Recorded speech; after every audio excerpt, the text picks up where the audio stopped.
Hi guys, and welcome to another video. Today I'm going to be doing a pretty simple job, which is essentially this kitchen door that or the opening that you can see behind me, where the kitchen door was. I actually need to take all that down because I'm really not happy with the alignment of the whole of this wall, which I'll just show you now. So if I go this way, you can see that if I line up there, so we've got one wall here and this is the wall that it butts up to. So we're at a real angle.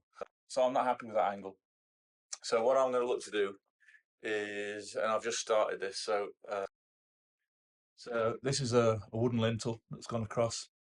And all I've done just before I started the video, because like a numpty, I forgot to start the video. What I've done is taken out the side here, the wooden kind of side of the door frame and the top bit of the frame as well. This side has already been ripped out. So the idea is that this is all hollow behind here. So take out this wooden lintel, take out these bricks here, and what I'm going to end up doing is this wall here, which is staying, and there's going to be a piece of steel column going up here that will support the beam.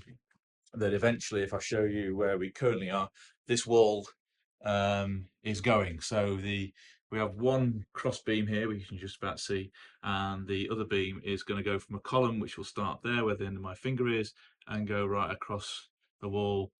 So we can take this out and make this into a kitchen diner. And it being a typical 1930s house, these kitchens aren't that big. So certainly we struggle if there's two of us in there, and that's a real, it's really tight. So what we want to do is take this wall down, open it up, enable us to use or grab some of the dining room area for the kitchen area without actually compromising the size really of the dining room, at least noticeably. Let's face it, you're in a dining room. How often are you using it during the day? Actually, this is quite a nice sized room. It's not going to have much of an impact taking this wall out to enable us at least to bring probably units out to about here.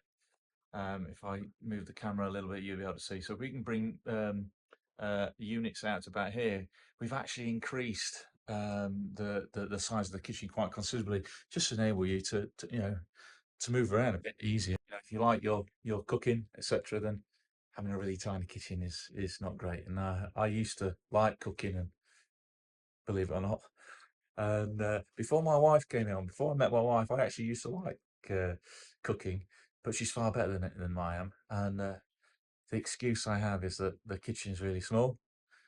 I suppose I have no excuse now, so I'll have to probably brush up on the old culinary skills. But anyway, that's the plan. Let's crack on.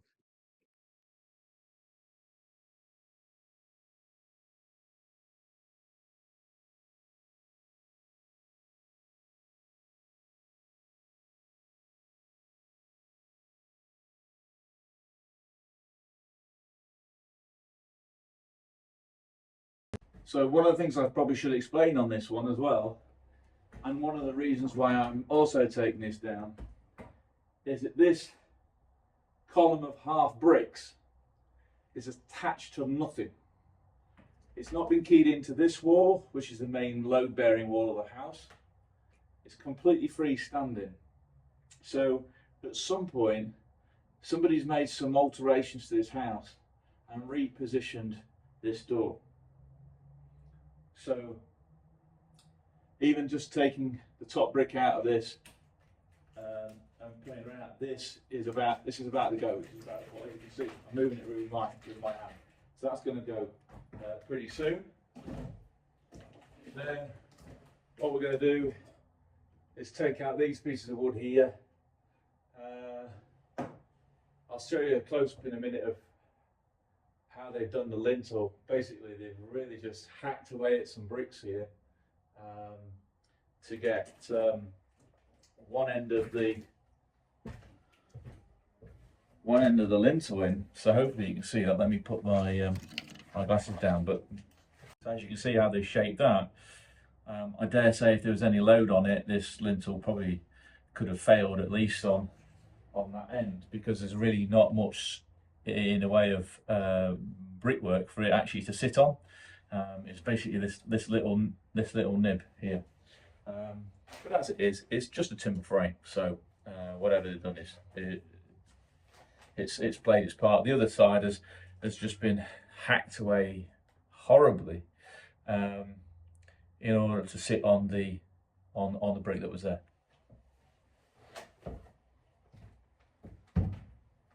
So I'm going to try and take that down, and as you know, I'm walking a little bit gingerly because we've still got. I'll show you. We've still got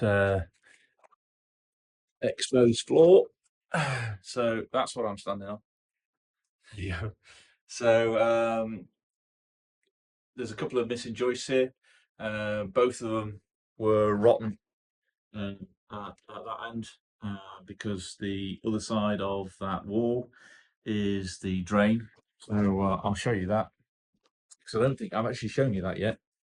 So outside here, we've got the main down pipe from the guttering on the roof.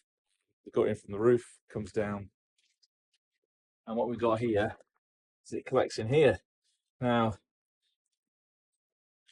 who in their right minds designs something like this, where it's only on three sides, and the exposed side, this side, is next to the house wall? So when when it splashes or anything out of here, all it's going to do is continually soak the bricks. Madness, absolute madness. Who in their right mind would do that?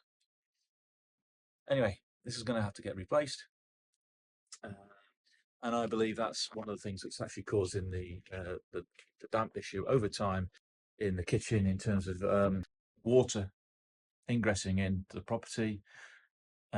It's soaking the ends of effectively over time. It's got into the wood. The wood's rotten, and then I'll show you some photos of how the floor came away or went away in that. So it dropped in that corner. So toying with the idea of potentially just replacing every single joist in here once this wall goes down. Once this wall goes down, actually just dropping the joists on top of the load-bearing wall, or what's left of the load-bearing wall down here, will just be really easy. So that's what we'll do. Anyway, let's crack on with this. Those things are for later on down the line. Let's crack on with this. Really easy job, hopefully. Certainly not as messy as the chimneys. And let's see how we get on.